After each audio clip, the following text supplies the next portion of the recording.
તરીકે ભરતભાઈ પટેલ 94 મતે વિજેતા, જ્યારે બિપિન પટેલને 24 મતે હાર। ઉપપ્રમુખ પદે અશ્વિન દેસાઈને 95 મત, હિતેશ એમ પટેલે 82, શૈલેષ પ્રજાપતિને 77 મતો મળતા વિજેતા। સેક્રેટરી હિતેશ પટેલનો વિજય। પાર્ટી બાર એસોસિએશન વકીલ મંડળની આજરોજ ચૂંટણી યોજાઈ હતી। ચૂંટણી અધિકારી અમિત બી પટેલ અને અજીત બી પટેલના નેજા હેઠળ બેલેટ પેપર પર ચૂંટણી પ્રક્રિયા હાથ ધરવામાં આવી હતી, જેમાં કુલ 123 વકીલ મતદારોમાંથી 118 મતદાન થયું હતું।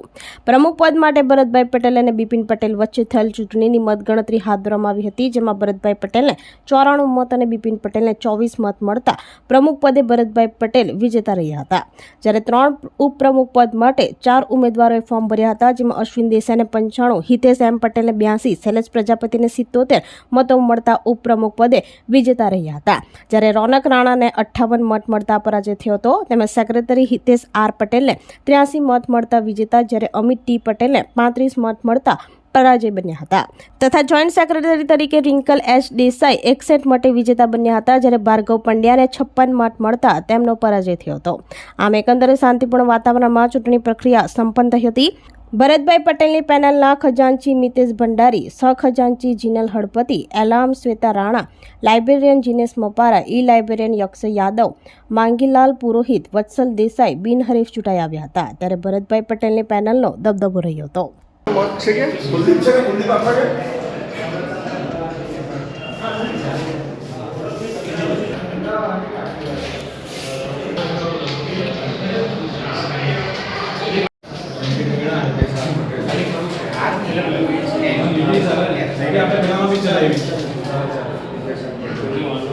प्रमुख वाला जो चांस है એટલે આ ટોપ છે એક તો પીળું હે એક પીળું કે એક તો પીળું કે પીળું વાળું સંજય ગણત કરો એક લાલ છે ને એક પીળું છે ભાઈ વારી કઈ નહીં અલગ અલગ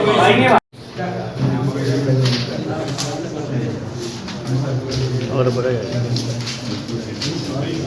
आज रोज पारडी वकील मंडळની 2025 નો સામાન્ય ચૂંટણી હતી, જેમાં મેં ઉપપ્રમુખ માટે દાવેદારી કરેલી હતી, જેમાં 98% વોટિંગ થયેલું હતું અને જેમાં મને 77 મત મળેલ છે, જેમાં હું વિજેતા જાહેર થયેલો। હવે વકીલોના હિત માટે તમામ કામગીરી કરવામાં આવશે। કોઈ પણ વકીલ જુનિયર વકીલ હોય, તેમને કોઈ પણ જાતની તકલીફ પડતી હોય તો એ સમસ્યાનું નિરાકરણ લાવવાનું છે।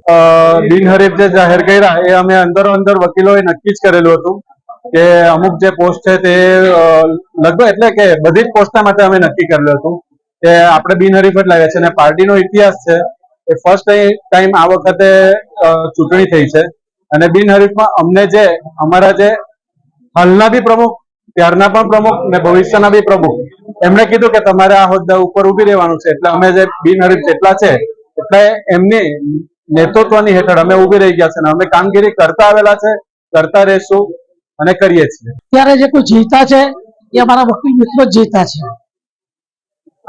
પ્રમુખ તરીકે પોતે વિજેતા સફળ થયો છે।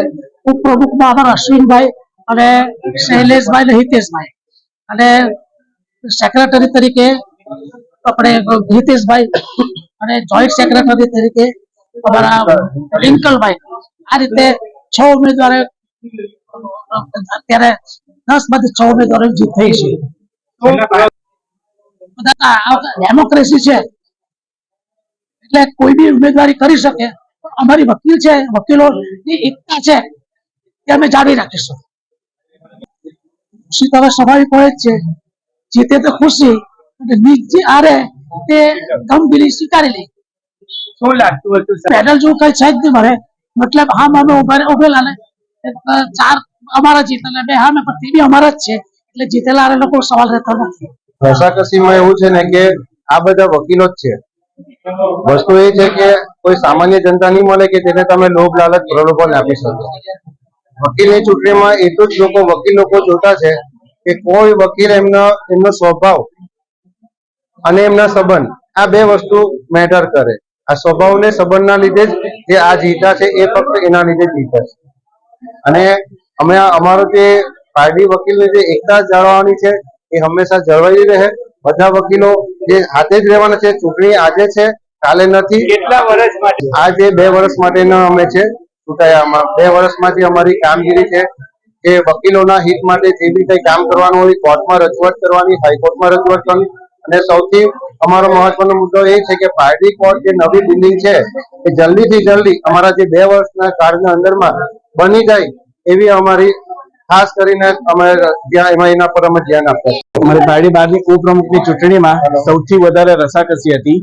ટોટલ 4 ઉમેદવારોએ ઉપપ્રમુખ તરીકે ઉમેદવારી નોંધાવી હતી. એમાં હું પોતે હતો, શૈલેષભાઈ હતા, હિતેશભાઈ અને રોનકભાઈ. એમાંથી છે તે સૌથી વધારે વોટ મને મળેલ છે. પછી છે તે શૈલેષભાઈ અને હિતેશભાઈ, અને 3 ઉમેદવારો ઉપપ્રમુખની ચૂંટણીમાંથી ચૂંટાયેલા છે.